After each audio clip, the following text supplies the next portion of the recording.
Great, welcome everybody. Interpreters, please begin. Thank you so much. Muchas gracias. Buenas tardes a todos. Yo me llamo Tatis. Venimos representando a Tilde. Estoy aquí con mi cointérprete Andrea y vamos a ofrecer interpretación simultánea al español durante el webinario del día de hoy. Y para acceder a la interpretación, si están aquí a través de una computadora, hay un globito en la parte inferior, en medio, que dice interpretación. Pueden hacer clic ahí y ahí van a poder seleccionar su canal de preferencia, inglés o español, en el que prefieran escuchar el webinario. Si están aquí a través de un teléfono inteligente, hay 3 puntitos en la parte inferior derecha que dicen más. Pueden hacer clic ahí y ahí van a poder seleccionar interpretación de idiomas y de nuevo seleccionar su canal de preferencia. Si son bilingües, no necesitan seleccionar un canal, pero si prefieren escuchar la presentación en español, por favor adelante y seleccionen el canal de español. Hi, good afternoon, everyone. My name is Talis. I am here with my co-interpreter, Andrea, and we will be offering simultaneous interpretation between English and Spanish during today's webinar, mainly into Spanish. But to access interpretation for everybody that would like to listen, who is not bilingual in English and Spanish, there's a little globe at the bottom center of your screen that says interpretation.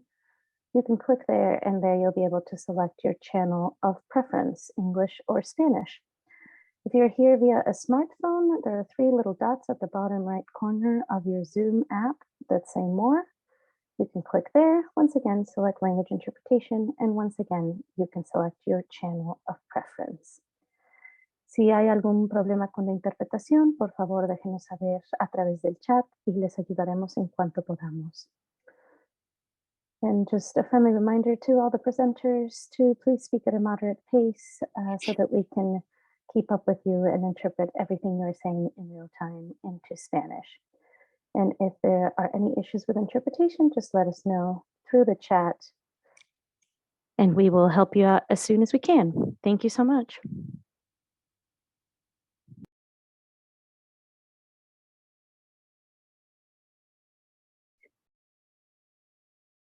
Hello, everyone. I'm Heidi Notario. I'm the Vice President of Strategic Partnerships and Systems Change with the National Resource Center on Domestic Violence. And I'd like to welcome all of you to today's webinar. But before I do more of an introduction, I'd like to review some brief housekeeping notes with everyone. We are committed to making this an equitable space in which people of all abilities can participate fully and in their preferred language. This takes everyone's commitment and effort to make a reality. For example, we have limited use of the chat function. It's difficult to translate the chat in real time and can be inaccessible to assistive devices. Please send questions, comments, or resources directly to the event hosts and co-hosts. We'll read the questions or comments aloud so they can be interpreted. While we aim to make this a mixed ability and multilingual space, we also know we are still learning how to do this well. Please reach out to the event staff during the webinar if you are experiencing any accessibility challenges. We'll also ask about accessibility in our post-webinar evaluation. Please let us know your experience and ways we can improve. We know we have much to learn and we want to improve our practice. This event features live captioning. You can access this feature by clicking caption at the bottom of your screen. We are recording the event and we'll share it through our website and YouTube channels. The Q&A feature provides an opportunity for attendees to enter questions for the presenters to respond to. And please reach out to our staff if you are experiencing ongoing technical challenges, but note we may have limited capacity to resolve those while the webinar is running. So with that, once again, I would like to welcome to today's webinar and share with you our excitement to have here with us a presenter from one of the coalitions in the country. This webinar is being brought to you as part of the work by the Domestic Violence and Housing Technical Assistance Consortium that is comprised of a number of technical assistance providers, Collaborative Solutions, the Corporation for Supportive Housing, the National Network to End Domestic Violence, the National Resource Center on Domestic Violence, the National Sexual Violence Resource Center, the Safe Housing Alliance, Safety, Training, Technical Assistance, Resources, and Support, the Indigenous Safe Housing Center, and also by federal partners that make this work possible.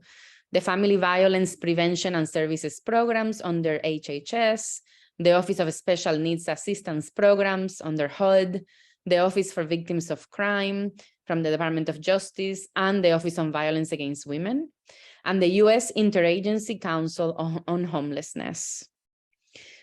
This webinar is part of the National Resource Center on Domestic Violence commitment to seeking pathways to permanent housing for survivors. And when we speak of permanent housing, we're talking about safe, accessible, and affordable housing for survivors, and ways in which we can interrupt the cycle of housing insecurity in which many survivors find themselves trapped throughout their lifetime.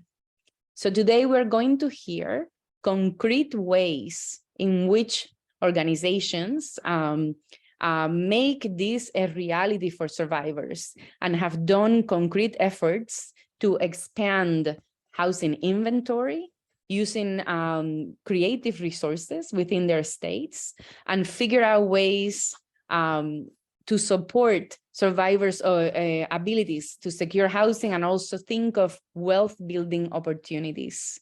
So we're talking here beyond the voucher system. We're not saying that the voucher system hasn't saved lives and made housing a possibility for many survivors, but we are finding ourselves at times in which it's really important to think ahead and think of ways to support survivors in securing, maintaining, and gaining access and true pathways to wealth building opportunities and permanent housing. And without any more delays, I'm going to turn it over to our Director of Community Engagement, Lavon Morris Grant. Thank you so much, Heidi. I appreciate you and thank you for that great introduction and welcome into this space. Hello, everyone. I am Lavon Morris Grant. I am the Director of Community Engagement at the National Resource Center on Domestic Violence. And I can't begin to tell you all, if you can't see by my face, how excited I am to host this particular webinar and to have all of us come together to engage in this important work in the ways in which we can provide some needed information to the field and figure out how we can begin to answer and provide the resources for survivors as they've been asking us to. So I hope you all will enjoy what we will bring and get the information that you need from this webinar, and make sure you utilize the Q&A function of this webinar so that we may be able to collaborate with you even after this recording is done. So again, thank you for being here, and just let you know why we are doing this. But before I get into that, I would love to bring my guest on to have her introduce who she is. And Andrea, if you don't mind taking the mic. Great. Thank you, Lavon. And thank you all for allowing me to be here and providing space for me to share about the housing work that we're doing in Kentucky. My name again is Andrea Miller. I am on the senior leadership team at the Kentucky Coalition Against Domestic Violence, which we have literally just changed our name this week to ZeroV, which is Kentucky United Against Violence. So Lavon had the surprise look there on her face because yes, it just happened, press release and everything. So please forgive me If you're from Kentucky, and I refer to us as KCADV, we are now ZeroV, but the work is still the same, supporting survivors as they move forward in their lives. I have been with the coalition for 13 years. I believe it's 13 years now. All of my work has been about supporting survivors in economic empowerment and housing. Thank you so much, Andrea. I appreciate that. And just a quick bit, as my work in the community engagement in the housing space with the National Resource Center on Domestic Violence, I've been with the organization for a little over a year now. But as far as the work within the movement, I've been doing this work for over 27 years. I can't believe I've been here that long, but I know a lot of us have, and still trying to move the needle to begin to solve the issues of domestic violence in families' lives, and provide some sustainable, affordable, accessible, safe housing, and particularly permanent housing, which is one of the main reasons why this webinar is important to me, is to provide and figure out ways how to help survivors gather their way into permanent housing, not just shelter and not just transitional housing. And also because we as a field, we need to move to other options. As Heidi stated, we're not trying to take away the voucher system. We're not trying to take away anything, but we are trying to make a shift in the years of us doing this work and how we bring in other options, because survivors are asking us for that, and they have been asking us for that for a long time. And we believe permanent housing is a really great solution, and one, ending homelessness and also decreasing the violence in families' lives. So with that being said, we would like to, or I will begin to open it up for Andrea to start the presentation. And again, please utilize the Q&A sections as questions come to you. Thank you. Great. I think we need to move the slide forward. And we're watching a video.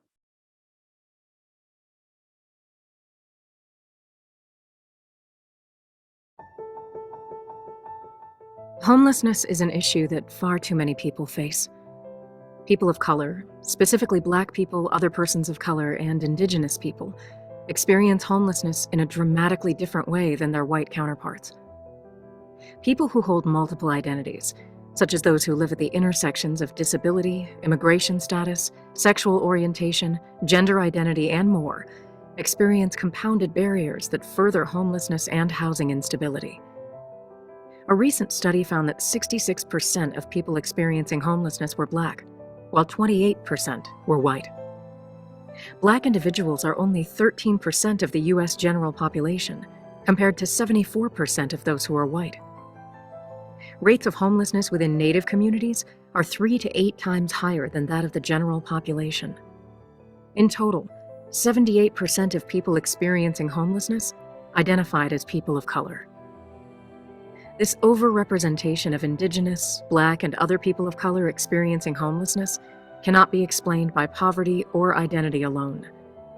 Structural racism, historical policies, institutional practices, and cultural narratives that perpetuate racial inequity put people of color at a disadvantage in obtaining safe and affordable housing. Statistically, women of color are much more likely to experience domestic and sexual violence, and survivors often face network impoverishment.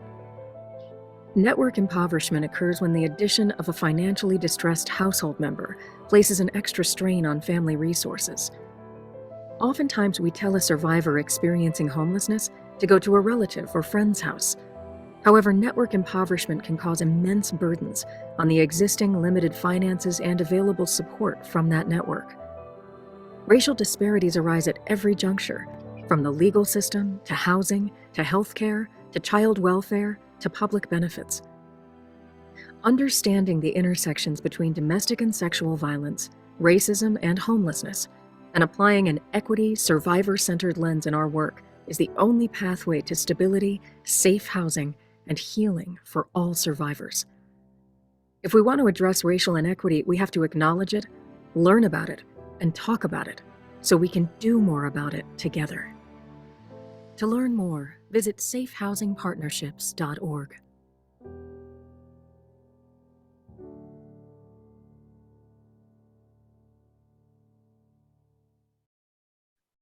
Thank you so much for that. And with that slide, with that video, like I said, if you have any questions, we'll be glad to answer those as we go along. And so now we will be able to get into the presentation with Andrea. Okay, so I'm going to start by talking about case 0V, our development work. This is going to take some getting used to, so please bear with me. I would like to say that we've benefited with the development work that we've done because of the vision of our coalition leaders, Sherry Currens, who was our first and only executive director for over 30 years, and our current CEO, Angela Yanelli, and the hard work and persistence of Mary O'Doherty, who is now heading up the Ohio Domestic Violence Network. So Mary, if any of you or your staff are on here, shouting out to you. This wouldn't have been possible without all of the hard work that you did and our board. So I want to make sure that I acknowledge that this wouldn't have been possible without the vision of a lot of people looking at what is needed in our state and what we need to provide survivors with what they need. So if you want to go to the next slide, please. So this is Kentucky, our shape, and we have developed over the past 12 years, 84 units of housing, permanent housing for survivors of domestic violence using low-income housing tax credits, or LIHTC. With the support from the consortium and the National Network to End Domestic Violence, we also wrote a white paper that kind of outlined our development journey over the years.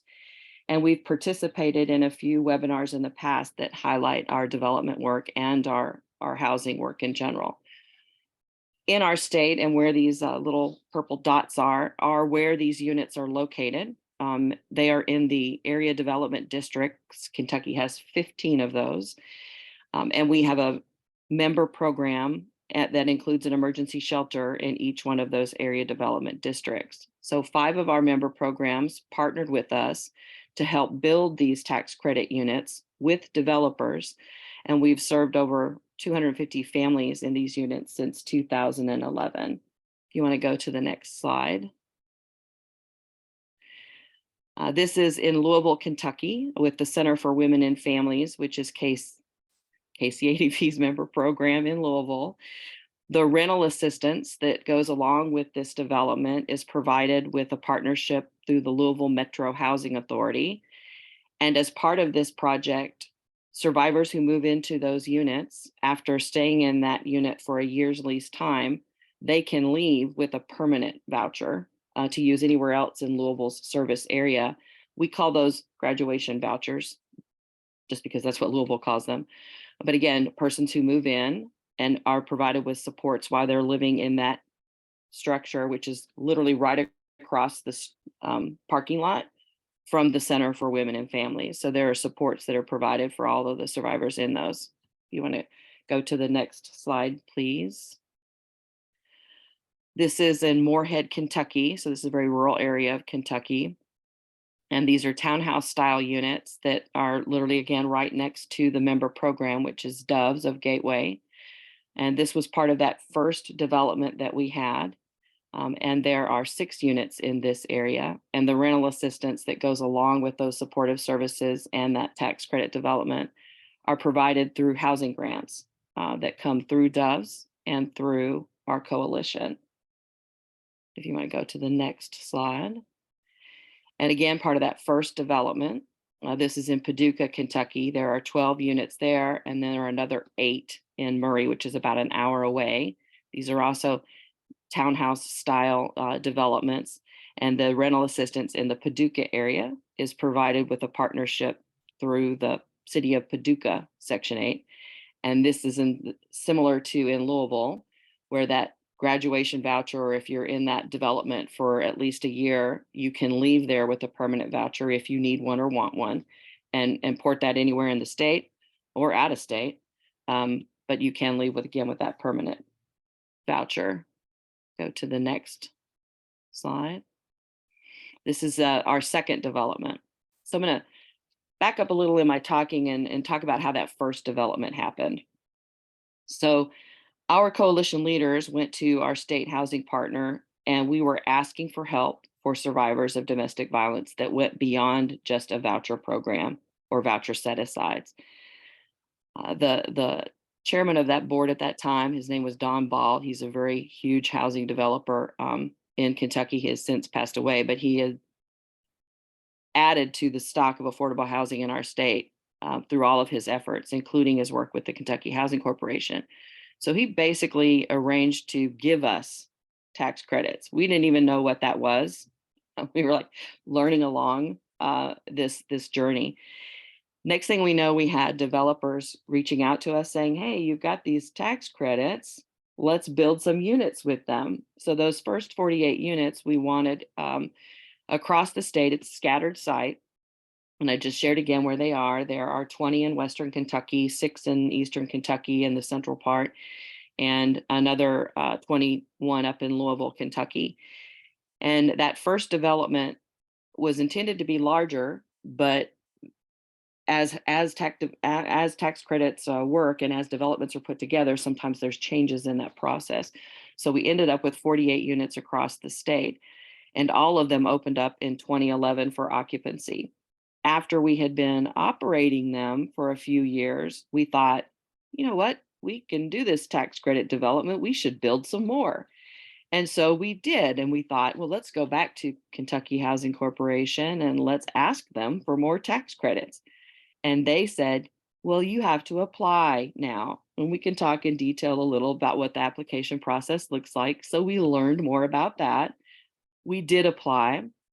The original development that we had proposed was selected, but then again, things happened, and we ended up with this development in central Kentucky in Lexington. There are 24 apartments. 12 of them are located behind the shelter, which is a working farm. It's one of KCDV's member programs called Greenhouse 17. And that development opened up in December of 2016 and February of 2017 for occupancy. The 12 that are behind the shelter opened up in February, and then the other 12, which are in Lexington's city limits, are on the bus line. They are accessible to jobs and shopping much more so than the working farm, and there are 12 units that were rehabbed as part of that 24 unit development.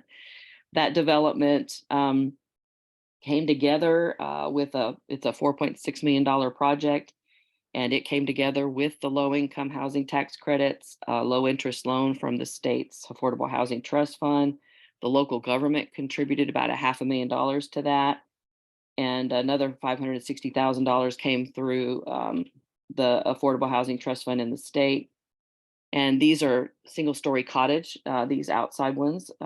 They kind of fit into the feel of the area. And then, like I said before, the other 12 are located within the city. If you want to move to the next slide, this is the cottage units that are on the farm outside behind the shelter. If you want to go to the next slide. The last project that we've developed opened up for occupancy in November of 2019. It actually came about, again, changing. And I want to talk about this change just to highlight how you might have a plan or a vision of how you want something to go forward, but be prepared for it to be different. And then this is what every one of ours has turned out this way. Every one of the developments that we've done, we might have started out in one direction, but we ended up with where we are now in these pictures that you're seeing. There was a fair housing complaint that caused our first plan to kind of fizzle, but it was settled, and rightfully and good so, we have this new development here. And this was a $2.78 million project in the Appalachian Mountains in Hazard, Kentucky. The development piece of it is really all about partnerships, starting with your vision that you have for the units that you would want in your area, where you get the property and the land, what you design and what you build, how you support that and sustain it, and how you move forward with all the learning that happens when you build housing and you are building that so that survivors can have safe, affordable housing that allows them to live with stability and dignity and autonomy. Our goal in building all of our tax credit units was to have a sense of community for the families who live in the developments. We have resident meetings on a regular basis, send out surveys to residents that we can gain anonymous feedback on services and what improvements the survivors that are living there, what they recommend, like what do we really need to be successful. And then the families in our tax credit developments represent about half of the family in our housing. I'll talk more about our other housing programs later, but we serve another 100 families or so through continuum of care, rapid rehousing programming, home tenant-based rental assistance or home TBRA. And then over the years, we've braided funding together to be able to operate the housing. And we're always looking for ways that we can help survivors build wealth and do some asset building and again, maintain safe and affordable housing. Some other things, if you want to go to the next slide about housing, we wanted all of our housing to, I mean, I hesitate to just say be really nice, but they are beautiful. They're beautifully designed. The project architect, Jim Burris, waived most of his fees for all of the developments, designed all the units in all of these projects. They are all energy efficient apartments and they are equipped with all appliances, microwaves, dishwashers, washers, dryers. The project sites all have playgrounds with picnic tables and benches and grills. All the units are Energy Star certified with Energy Star appliances and furnaces, high efficiency plumbing, toilets, showers, and faucets, as well as argon-filled gas windows and energy efficient lighting. Some of the lessons that we have learned in looking at our future developments that we want would be to include meeting space on site, wellness options like walking trails, workout centers, workout rooms, on-site or nearby childcare. So some of the things that we're thinking about as we've built these 84 are how can we make them even better? And what else can we do? And again, so these pictures of interior of units, the one up at the top is the interior and hazard, along with that playground there. And then the washers and dryers, just a photo there. So if you want to move to the next slide. We'll talk a little bit about funding, and I think we wanted to open it up to some questions or comments about this. And before we go there, I just want to say one last thing about property management.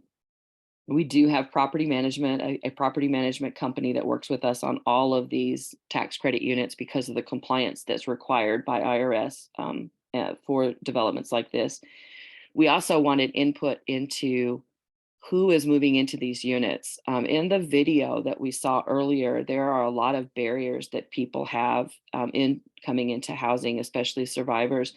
So we wanted to have no application fees, no credit checks, no criminal history situations that were going to keep someone from being housed. We didn't care what a person's housing history. It's not that we didn't care, it's that we don't want that to be a barrier for someone to be able to access this housing. We didn't want it to have a strong impact on the tenant selection process. So we modified the tenant selection plan to be significantly less restrictive than any of those that you find in a general housing situation. Our programs and our property management company, we work together on a regular and consistent basis to ensure the vacancies are filled as smoothly as possible and that we resolve problems if there are any problems with people being able to pay a share of rent if they have one. If there are maintenance issues, we want our property manager to stay on top of those. If there are any issues going on in the development, we want to make sure that we're trying to preserve housing and stay on top of that so that we can support residents and address the issues before it would lead to an eviction like you might see in a normal situation.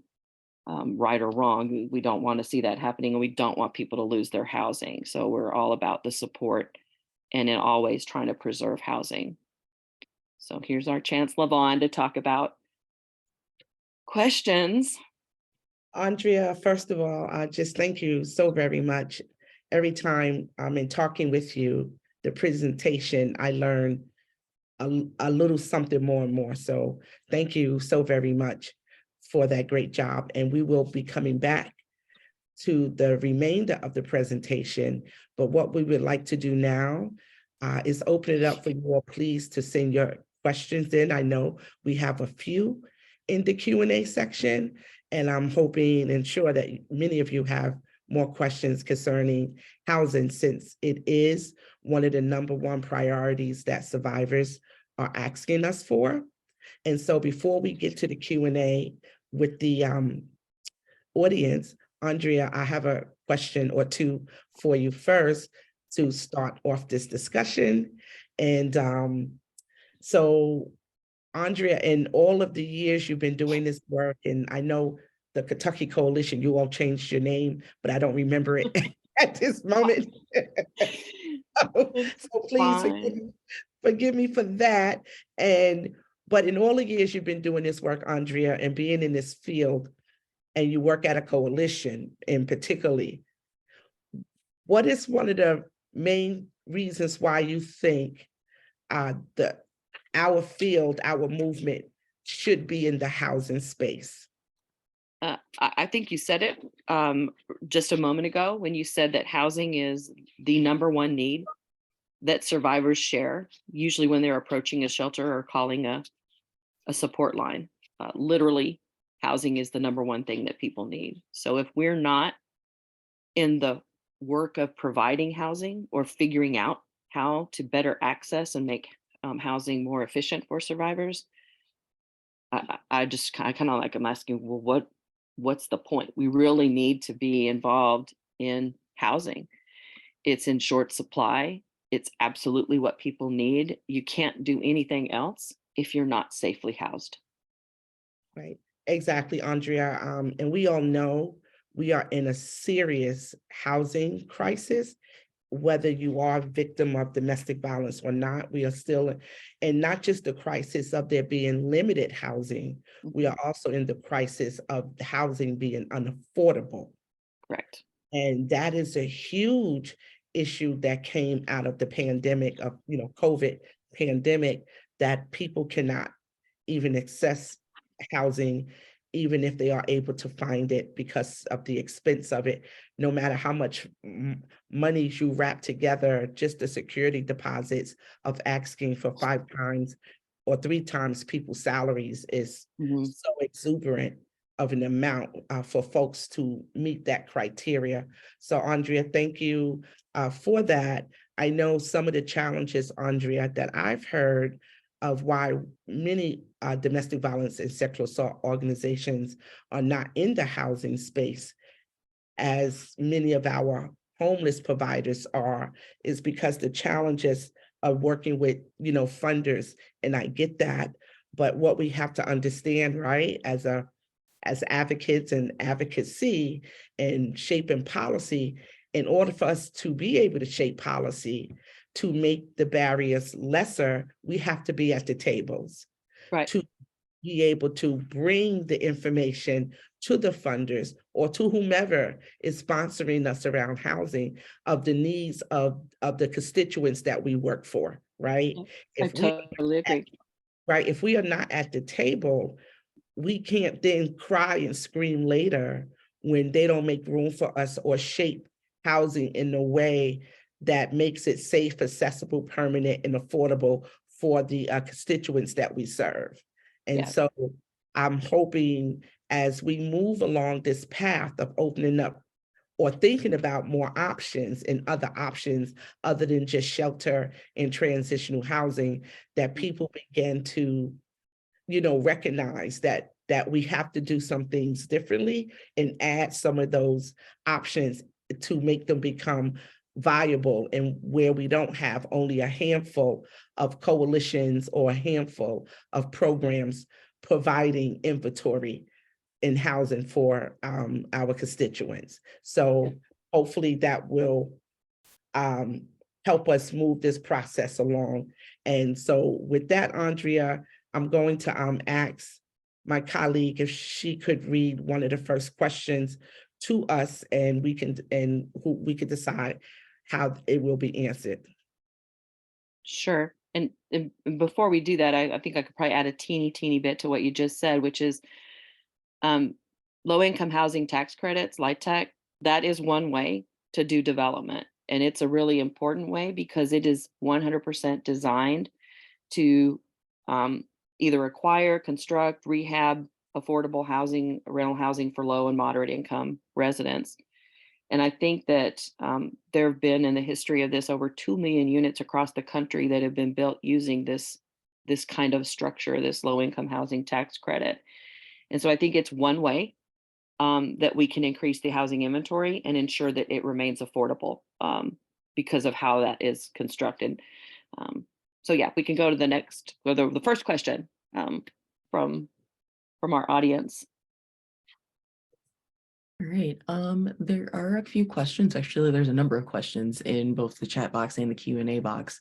Also, I would like to remind people to please put your questions into the Q&A box so we can get to them. And then the first question that I'm going to ask is, what are some solutions we can look into when there are only temporary, i.e. 12-month housing in our programs? Okay, so it's a good question. And sometimes that 12-month time limit is self-imposed. For example, in a rapid rehousing grant, you can use up to, the regulatory period is actually 24 months, but some local continuum of care tend to limit because there is a sense or a feeling that a person should be able to move forward after 12 months of rental help. And I will just share with you our experience and our independent evaluation when we first started moving into the rapid rehousing world where they have those time limits. We found that our population, our group of survivors, they were not stable and were not getting stable within that 12-month time frame. It took longer than that, typically an 18 to 24-month time frame, before the survivor household was able to build the things they needed to move forward with that housing stability. So I think limiting people to 3-month, 6-month, 12-month limits, if you don't have to do that, you should, I would say, let's not do that. I would also say that if it's the area or the continuum of care that's making that limit, I would advocate to expand it. It's self-imposed. Do I think that rapid rehousing in and of itself is a solution for all populations? No, because I think that sometimes people need more than even the 24-month regulatory period that's offered through rapid rehousing. But I think that if we're not at the table and we're not learning what these regulations are and where they come from, we can't actually start the movement to change them. So I think that's the first piece is, where do you go and who do you learn? Where do you get that information from? I'll also say for us, we started with our state housing finance partner with, let's look at affordable housing stock. We were looking at actual building housing. And when we built the housing, then we looked at, well, how can we support the housing with rental subsidies? Because people coming into our projects were very, very low income.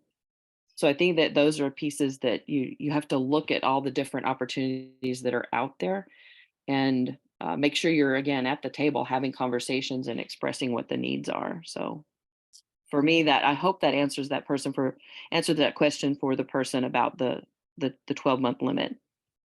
Right. And just to add quickly to what Andrea was saying, especially too, for me, from a lived experience, for the question that the person asks about the 12-month limit, along with what Andrea said, I strongly suggest that your organization and all of our organizations, right, have good relationships with your funders and help your funders understand the barriers or the issues that survivors are facing.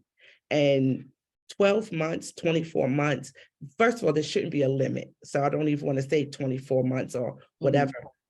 People will heal or come to wherever they need to come to to feel like they can move forward whenever that happens. And we as the advocates have to be savvy enough to have these types of conversations with our funders and educate them on how those behaviors can look, right? How that survivor, and each survivor is different. Each survivor is different. So there's no one way fit all type of limit. And so I would really suggest heavily that that's something that we get out of the practice of doing, of accepting the limits and not pushing the envelope to as far as it can go, to open up these options for survivors to have the time they need to be where they need to be. So I'm just going to shorten it there, but we know we're not going to have a lot of time to get to every question, but we did want this to be engaging with your questions. So I'm going to stop for that question and allow for a second question to come in. Marlena? Right. Next question. It's kind of a two-part one. It says, what percentage of DV survivors in the state have landed in these units or other forms of housing? And then the second part is, are these units accessible to those who have disabilities and those who are undocumented or precariously documented, if you will? Right. So I'll take the second part first. So the second part is they're 100% open to anyone who has disability. There are units that are designed for someone who has mobility issues. And then there are others. So there are accessible units for people who have mobility issues, disability issues, those kinds of things. For people who are precariously, I like how that was framed, precariously documented, I think. Yes, 100%. We actually, in tax credit world, that is an allowable thing. So as someone who is precariously documented does have access to those units and can stay there for usually through an immigration process, when they can then move on to another voucher program if they are eligible for that, or to another housing option. And sometimes that's being able to do market rent on their own. And the first part of the question was the percentage of domestic violence survivors in the state who have accessed them. So we've served over a couple hundred families. When we first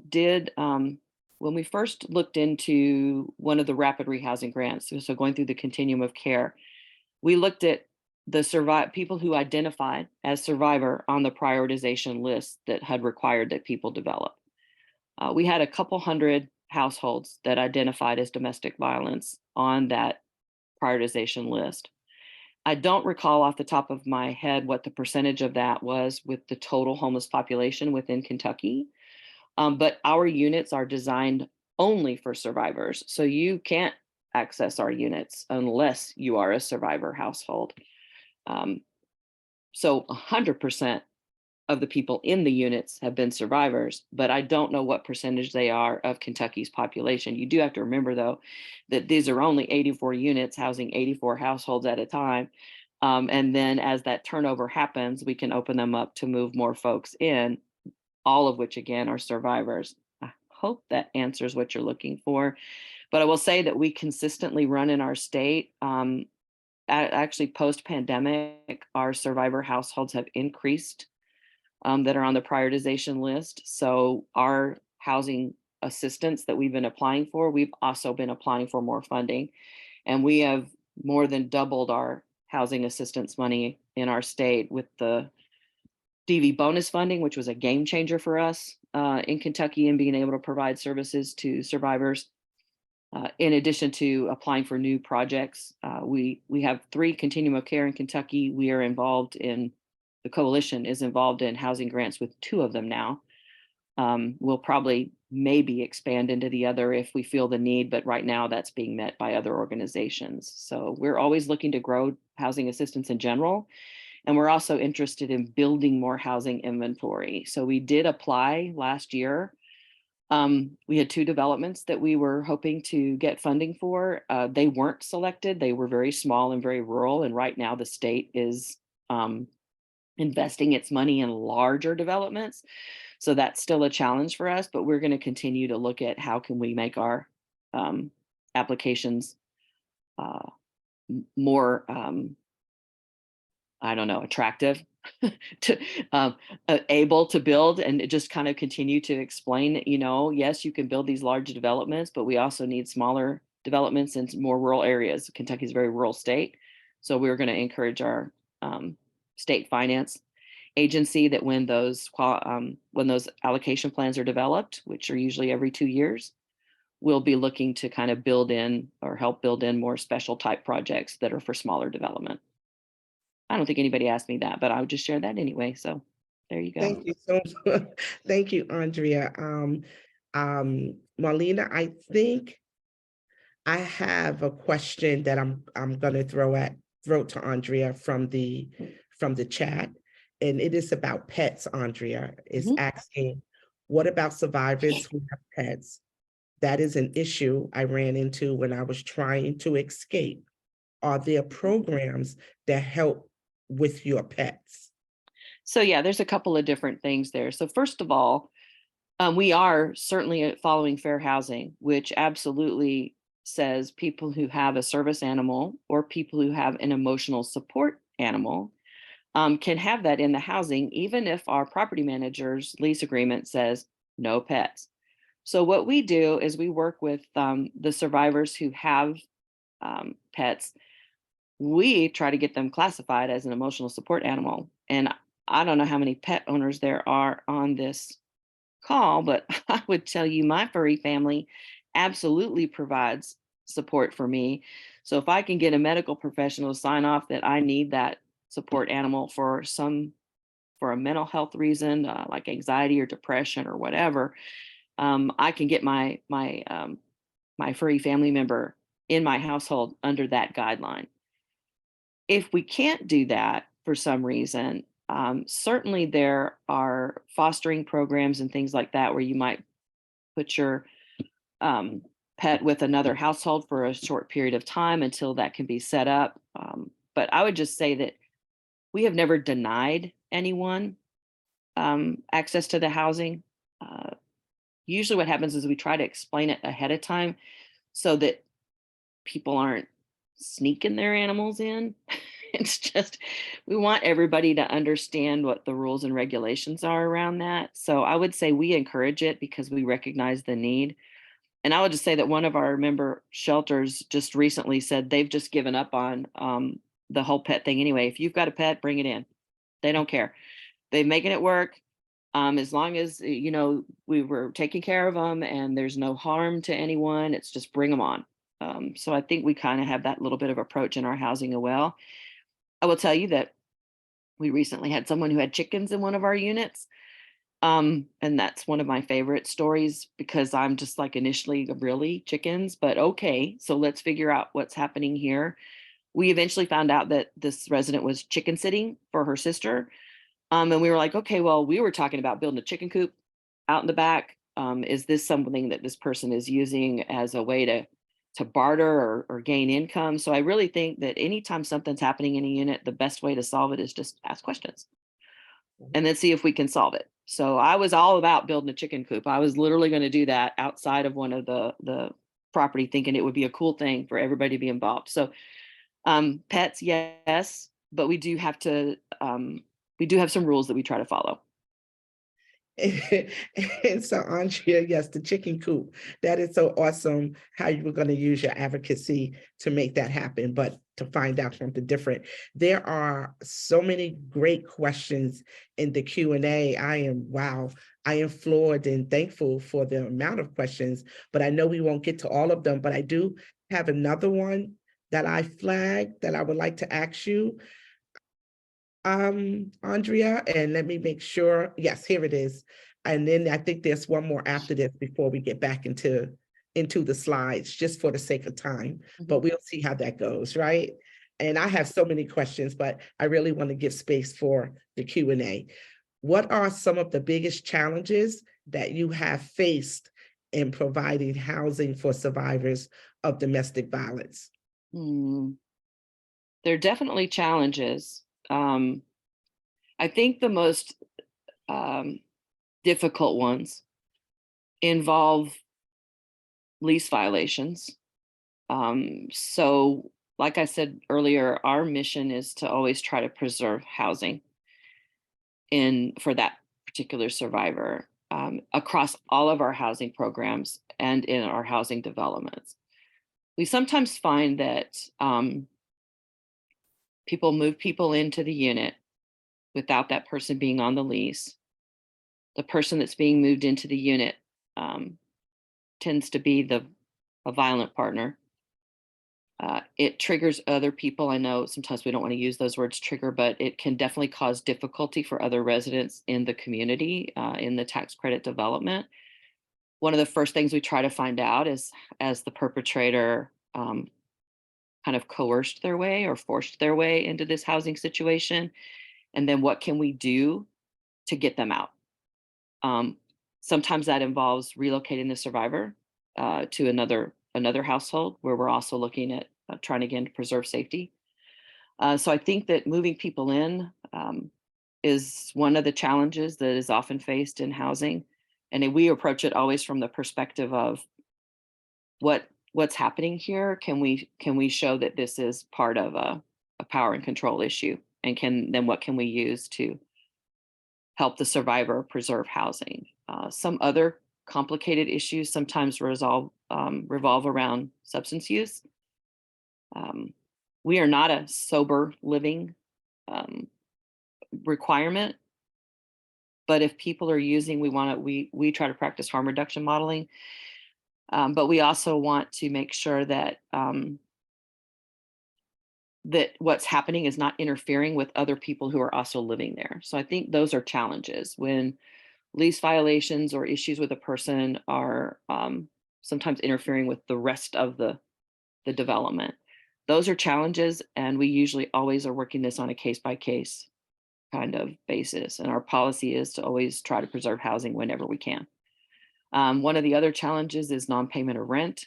If a person has a rental share, all of our housing is modeled on a Section 8 model, which is that residents who are moving in have a 30% share of their income that they pay towards their total housing cost, which includes utilities.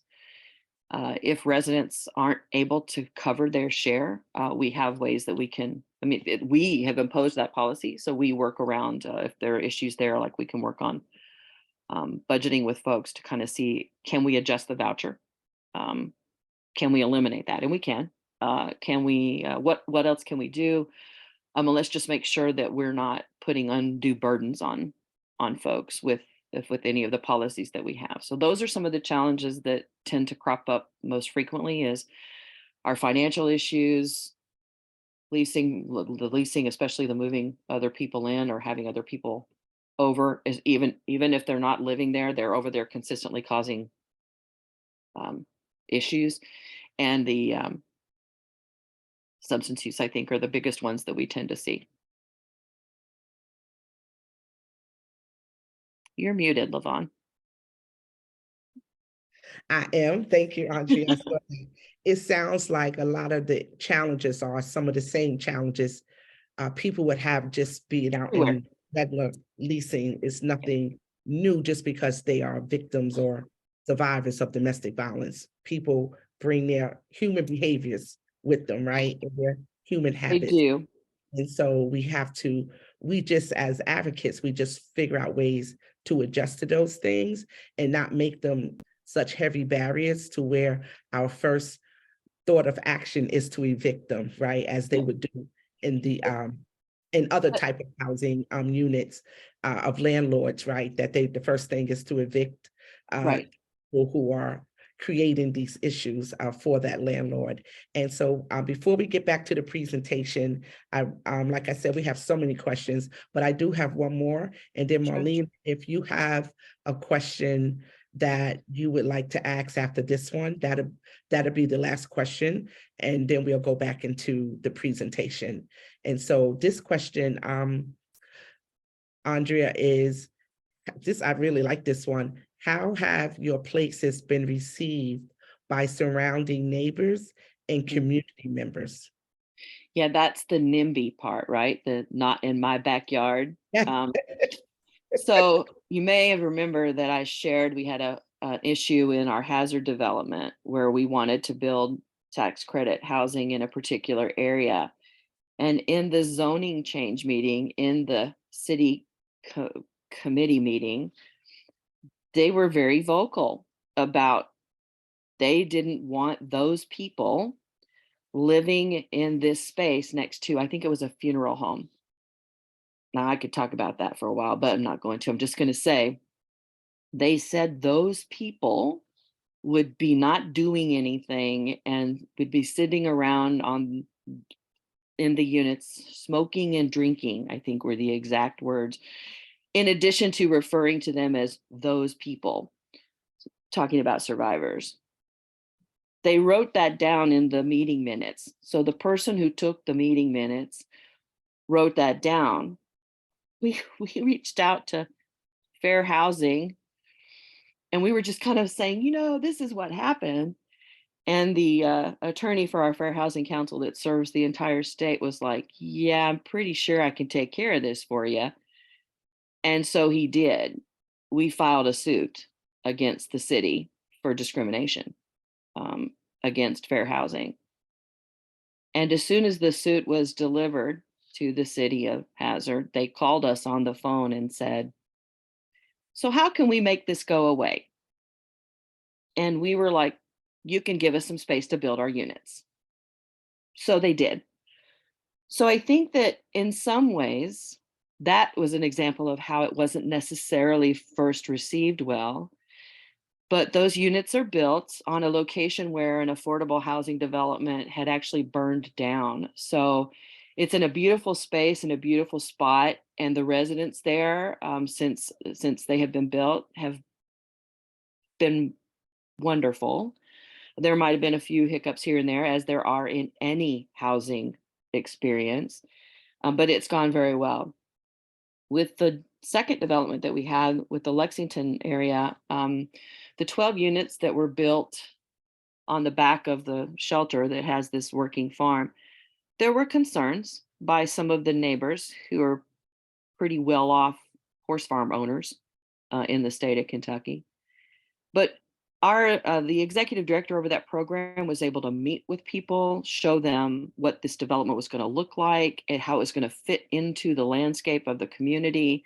And so we had community support for that one, but it took a little bit of showing and saying, here's what this is going to be like. So it's a great question. And I think that sometimes you might need to get your fair housing folks involved. And sometimes you might be able to just handle it by having a conversation with somebody. So that's been our experience. Thank you for that, Andrea. That is awesome how that turned around to y'all's advantage and Work out. right at the end to the survivor, right? Yes. And so with that, I'm going to see if Marlena has a question they would like to ask from the audience and then move us back into the presentation. Sure. Give me a second, because I know that you all are trying to move back into. Right. So there's a lot of questions about leveraging federal dollars. Mm-hmm. Can you hold those questions, Marlena, because we're going to Andrea will be talking about that in the next few slides, and then we can go more. I saw a lot of those questions and I skipped over them because we're going to actually, that's going to be the next section that we're going into. And I will let you continue on with your slide deck. Oh, okay then. Okay, so thank you for that, Marlena. So we can continue back with the slides, and Andrea, the floor is yours again. Okay, you can move that one forward. So we've already talked a little bit about this and why we got into the housing business. It was because it is the number one thing that survivors need. We need more housing in our state. And so we also looked at how we can support that housing. So we've when you get into housing and when you start developing housing, you have control. And I think that sometimes that can be a really helpful thing in making sure that programs work the way that you want them to, and make sure that survivors get the services that they need across the state. And so that's another reason why to get into housing business, because then you can also educate your housing communities on things like fair housing and what's and working with people to mitigate eviction. So let's move that slide forward a little bit here. So right now, this is kind of the progression of how housing worked in our state. So we started with the tax credit developments. And in order to fund rental assistance in those, we started out with home tenant-based rental assistance, or home TBRA. So this is a voucher-based program that comes through home funds through HUD, and it provides rental assistance, security deposits, utility deposits, and/or utility assistance for eligible households. So we started with home TBRA. We had enough to, we asked for enough and received enough to support people moving into our developments. And then we also had some to support other people out in the community. We've been operating home TBRA, which in Kentucky is a 2-year cycle. We've been doing that since 2011 when our first award came about. Home TBRA, we love it. It's a great part or layer of our housing assistance programming. We moved somewhere around 2015, I believe, into the balance of state with the Continuum of Care Rapid Rehousing program. And we started off with a small rapid rehousing grant that we intended to serve in the balance of state, which is 118 of Kentucky's 120 counties. Then we actually took on at the same time another rapid rehousing grant that was initially awarded to one of our member programs, but they felt like they didn't have the capacity to run it. So they asked us if we wanted to take it on. So we did that. So we had 2 rapid rehousing programs that we ran concurrently, and then we combined them into one grant. It took about 2 years to get that to go through HUD, but we did that. And then DV Bonus World came along.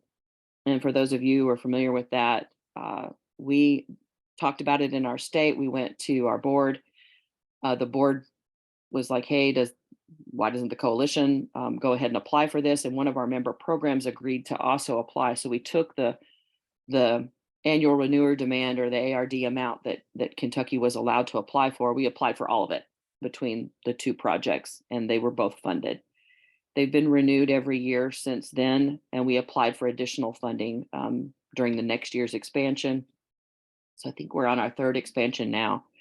So we have a little over $2 million in housing money, which when we got our first grant, that was like $300,000. And we saw also what was coming in our state. We're like, that's a lot of money. And I know there are many other states out there, and you probably have way more money that you might have. For us, this was a big deal. It literally was game changing again for us. So we're right now looking at that as the model. We've been sticking with rapid rehousing because we've been able to make it work. We usually have about 98 to 100% exits to permanent housing from those rapid rehousing grants. We give people the maximum amount of time that we can in those rapid rehousing grants. And we also have a really good network of moving people onto a permanent housing program aside from rapid rehousing. So that's our track record with it. And we start out at the beginning, connecting people to permanent housing options, and then supporting them while they're rebuilding. And I think that was a question earlier with these 12-month limitations. We want to give people as much time as they can with the supports that these grants offer, so that they can go on to either another voucher program or market rent, whatever works for that household. We've had families graduate. I use the word graduate. I don't really mean that in that way, but maybe I should just say leave. We've had people leave our project to become homeowners, and that's always pretty exciting. So if you want to move to the next slide. Andrea, before we get to this slide, can we go back real quick? Sure. To this previous slide, and just to ask a question or 2 here. Sure. Because I know there were a lot of questions in the chat about funding, and particularly, and I know we're coming up to an end quickly, and I wanted to ensure that we got some of those questions in, but I thought this was a good place to do that. Can you, Andrea, explain briefly a few things, but the first one starting with what is home TBRA? Can you explain and what those initials stand for again, and or that acronym, right? And what does that stand for, and how does that work in the development for housing? Okay, yeah, sure. So home TBRA, TBRA stands for tenant-based rental assistance. So it is a tenant-based model where a resident goes and picks a unit that falls within a payment standard that is set by your grantee. So for us, we're a sub-grantee of the home funds that come through HUD into the state of Kentucky. And so our state housing finance partner manages those home funds. Some home funds are actually for home building, and some of them are for home repair. And then some are for rental assistance. And so we are applying for the rental assistance piece of this, which it can be used in our tax credit development. It can be used to pay rental assistance on behalf of a resident who's going to move into our tax credit unit. It could also be used somewhere else out in the community, keeping in mind that tenant-based really means the tenant has the choice. So even though we have these tax credit developments and we might have a vacancy, if the tenant who's in our program doesn't want to live there, they don't have to live there. We can't make people live there. So they can choose to live in the community. A lot of people will choose these tax credit developments because they're really nice. Then they're new and they have all these cool things. But yeah, it's the tenant's choice where they use that voucher. It is a voucher program. It does require that we follow that voucher model, which is, again, it's a Section 8 based model where people pay 30% of their adjusted gross income towards their housing costs. Now, people who are very low income don't really pay 30% of their adjusted gross income. They're paying a smaller piece of that. And that's because it's designed to help people not be overburdened by rent in the unit that they're choosing. It does, again, have that payment standard cap, which in Kentucky is 110% of the FMR or fair market rent. That's what the home TBRA kind of limits you to. For the balance of state, COC rapid rehousing, we also use the same rental assistance model. We're following Section 8. And that's because most of the people in our project go on to a voucher program. We have a lot of people who are extremely poor. We're talking less than 30% of the area median income for most of the people in our housing. So when they leave housing, they're typically going to a permanent voucher that is either a Section 8 voucher or something like a Section 8 voucher, like a veterans voucher or a HOPWA maybe, which is the housing for persons with AIDS, or some other, again, permanent voucher program. So we follow that same model of the 30% adjusted gross income there. But in a rapid rehousing program, you're not capped at a payment standard. We just use that as a guideline. And it's because those are based on rent reasonable. So in an area of the state where there might be housing that's more expensive than your fair market rents, you can use rent reasonableness just to show that, well, this unit that this person has selected it might be above a fair market rent, but we're not capped at a fair market rent, at least in our community and our COCs. I've heard of other COCs where they cap rents for people. I think that's a mistake because I think it limits people to housing that is already limited. Like you said earlier, we're in a national housing crisis.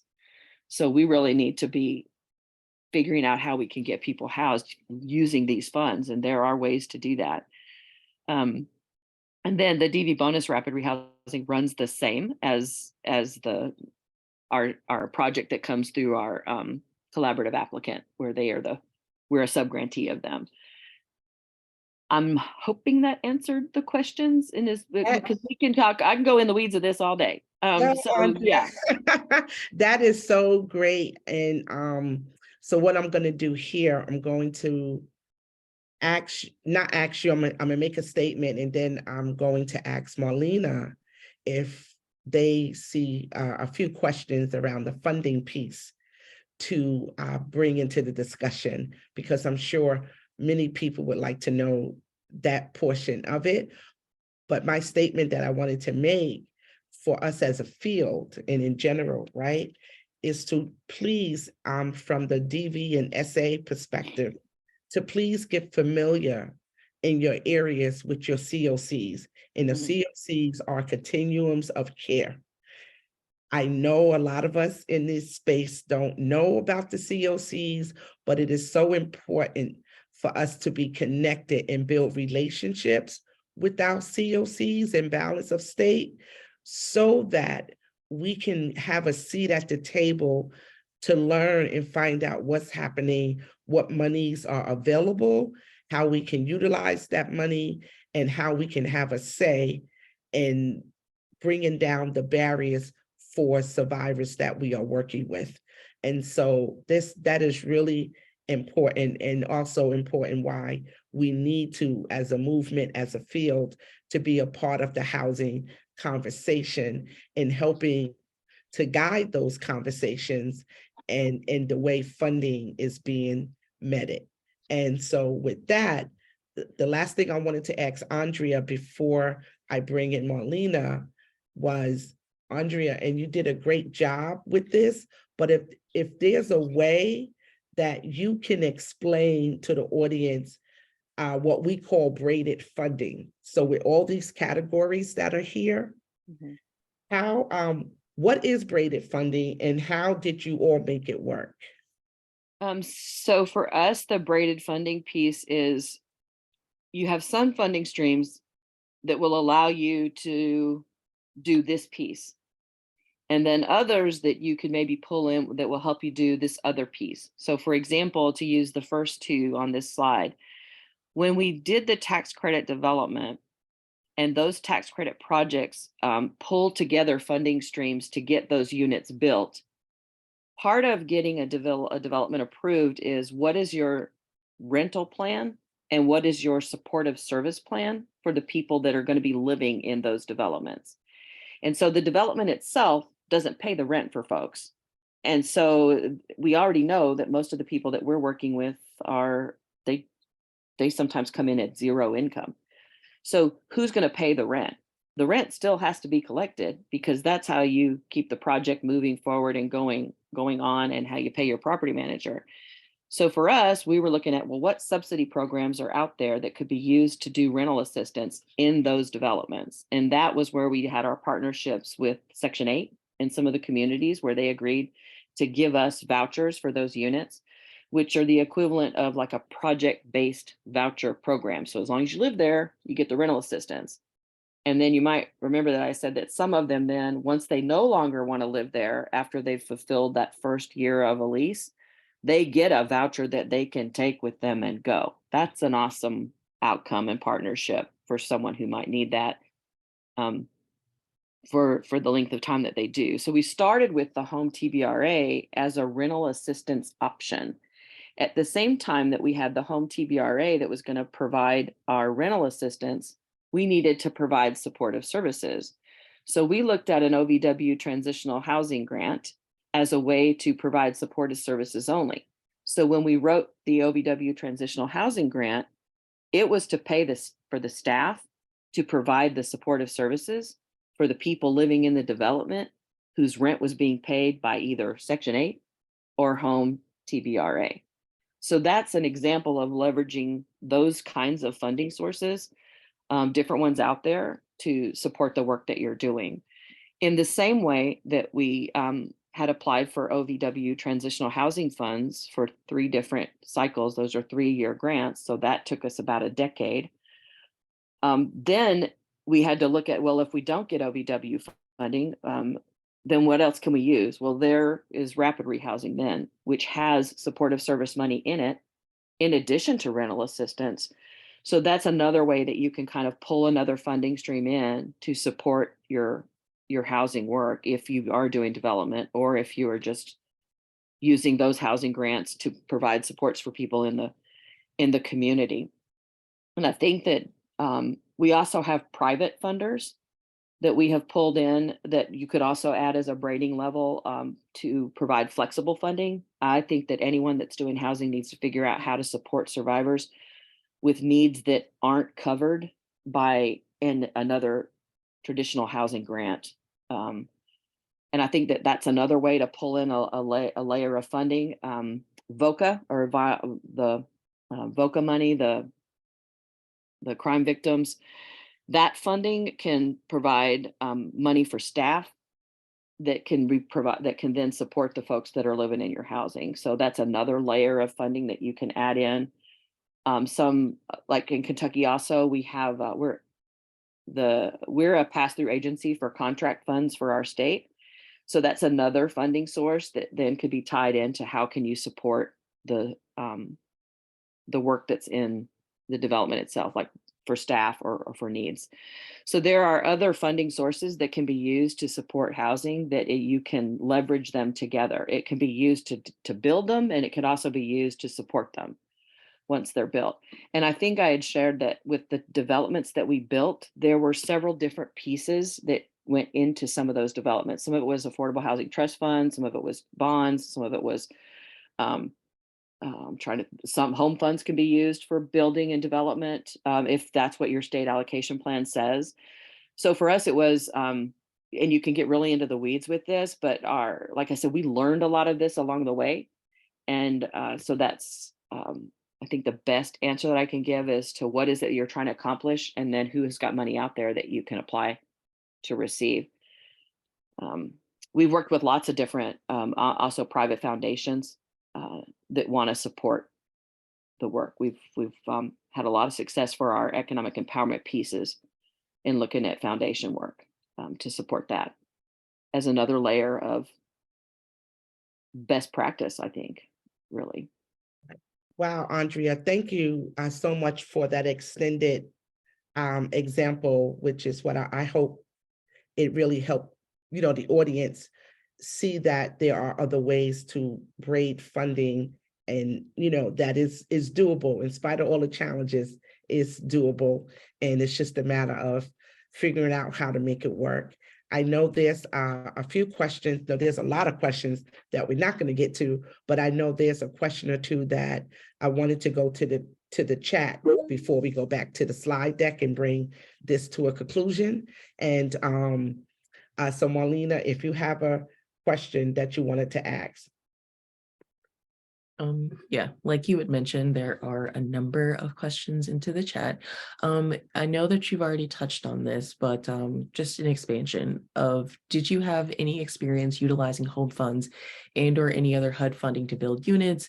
And probably the more expansive version or question that's being asked is, what advice do you have for establishing relationships with developers? So the first question about using home funds, yes, some of these developments actually did tap into some home funds to build. I think the Lexington development used home money to build. So yes, we have experience with that layering of, again, putting those developments together. It's not just all one source that money comes from. It's we have some pretty masterful, I think, folks at our state housing finance agency that help put these projects together, along with some of the developers that we've worked with. In terms of the developer piece or the developer relationship, I think if, the developer needs a nonprofit partner in order to be able to do a tax credit development. So if you make yourself that nonprofit partner, you don't have to be a co-developer like we have been.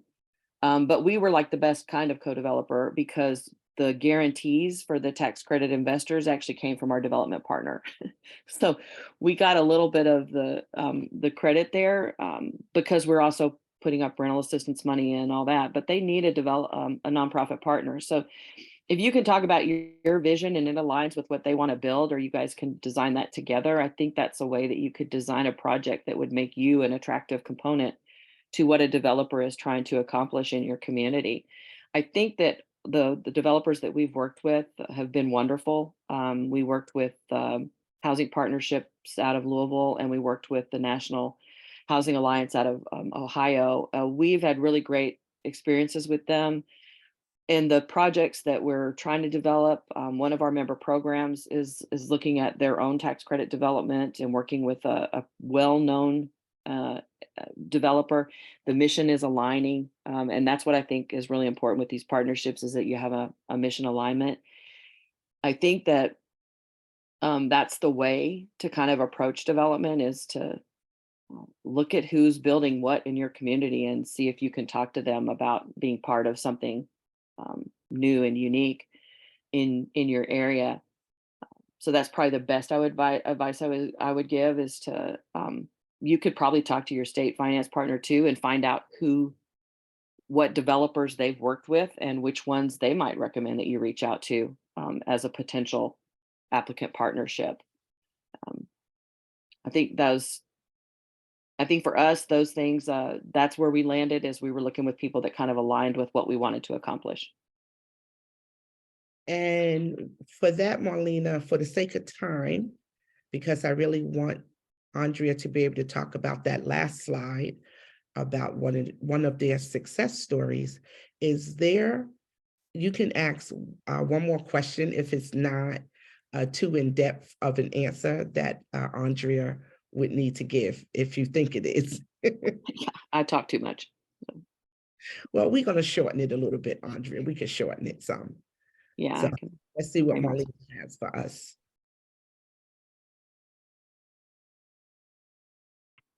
Most of these are very in-depth questions. Okay, that's what I kind of thought, and I don't want to shortchange anyone in the answers. So what we will probably do with that is move into the last part of our last slide, to talk about as we come to a close, but we promise that all the questions that were put into the chat and in the Q&A, we will send out answers to those questions and possibly come back with a part 2 of this presentation. We will discuss that also. So for those of you who are still with us, if you would like to see a part 2 or have a part 2, just put a thumbs up in your chat or put a number 1 in the chat if that's something you think you would be interested in having a part 2. I see some coming in already, so thank you for that. Oh my God! So Andrea, Seeing a lot there. You can move to the next slide. So let's write. And then I think I've already shared this piece of it. You can move. Okay, so this is a story from one of our persons who moved into our tax credit unit after she had fled her abusive husband with her child there that's also pictured. And she's standing in front of the units that she's in. She's also standing in front of a Toyota Camry that she purchased. So when she first came into shelter, she needed housing. So there was the tax credit units right there. She's like, this looks awesome. No, I'm going to move in. Working with her advocate, she found out about an economic empowerment program that we had where we would match people's savings up to $2,000 with a dollar for dollar. So if they maximize the program, they could have $4,000 to purchase a vehicle. It took her about 9 months, I think, to save up that funding and to buy that car that's right behind her there. And then after she bought her car, she was able to get a better job. And so she was then able to move out of the tax credit units. She took a voucher with her. She went to other housing out in the community, got a better job, came off of Section 8 in the community. We also at that time had a federally funded program, which I wish the federal government would bring back, but it was called Assets for Independence, and it was called an Individual Development Account Program. We still had that program going up through 2019, and she used that program where her savings were matched 4 to 1. So she came out with $5,000, and she was able to buy a home. So she went from being homeless in about 2015 or so to being a homeowner in 2019, January of 2019. I feel like for a lot of the survivors that we work with who come in that space from homelessness to homeownership, it's usually about a 3 to 5 year journey. Most of the time it came with some sort of match savings program or match savings opportunity, and that housing and the supportive services that started them off on that journey. So to me, these stories, particularly hers and those like that, they happen when we meaningfully invest in people and help them achieve the goals that they have for themselves and for their families. So for her, it was giving her time and space to heal in safe, affordable housing that was nice for her and her child. And then connecting her with resources that could help her move forward. getting a job might be one, getting a better job might be one, education is another. So those things, I think, when we can layer all that together, we make change. And That is awesome, Andrea. And I know, in us doing this work for as long as we've done this work, I know there are so many success stories like hers. And it's always good, to see that and document that and continue to move forward with those that will come behind her, as she was able to move out of the unit and continue, doing good for herself. And the great thing for me in this is knowing that she was allowed the time that she needed. Didn't feel the pressures, right? From us as the advocates, from the programs, from the funders, from any of those other outside sources of her reaching her potential of when she was able to move out the units. And again, we cannot compare her story of moving out of the units to someone else who may have to stay a little longer. Yeah, everybody's story is unique. Exactly. And everybody's story is unique. And that's what we have to respect, not just as advocates, but just as human beings, right, doing this work, to make the monies that's attached to the work that we do. We have to make the money make sense, right? We have to make the money relevant to the way people's lives are lived, and people's lives are not one-dimensional. And I know that's a big thing we as survivors been saying for so long. I don't have a one life dimension, and I don't have a one life issue. And my issues are not happening one at a time. Many of my issues are happening simultaneously, even if it's different issues that's not connected to why I'm homeless or why I came to domestic violence organization for help.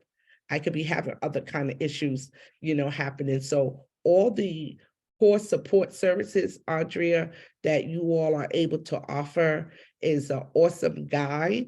The domestic violence housing first is a great model to look through also, particularly because it offers the trauma. I just lost the name, my age. Oh my God. The care, trauma care. Oh my God. I just lost the name, Andrea, of how we offer trauma-informed care. That's what right. See it to come back.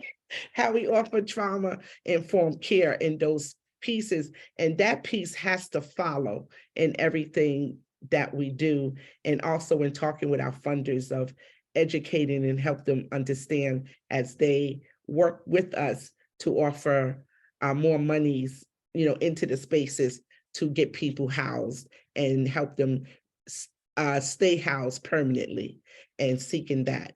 And so with that, Andrea, I am so thankful. And I know we have so much more we can cover. And based on those numbers of people saying they would love a part 2, we will look to see how to make that happen and how soon we can make that happen. So in closing, I just want to say that, just want to read this last piece as we close, of understanding the intersections between domestic violence, sexual violence, racism, and homelessness, and applying an equity survivor-centered lens in our work is the only pathway to stability, safe housing, and healing for all survivors.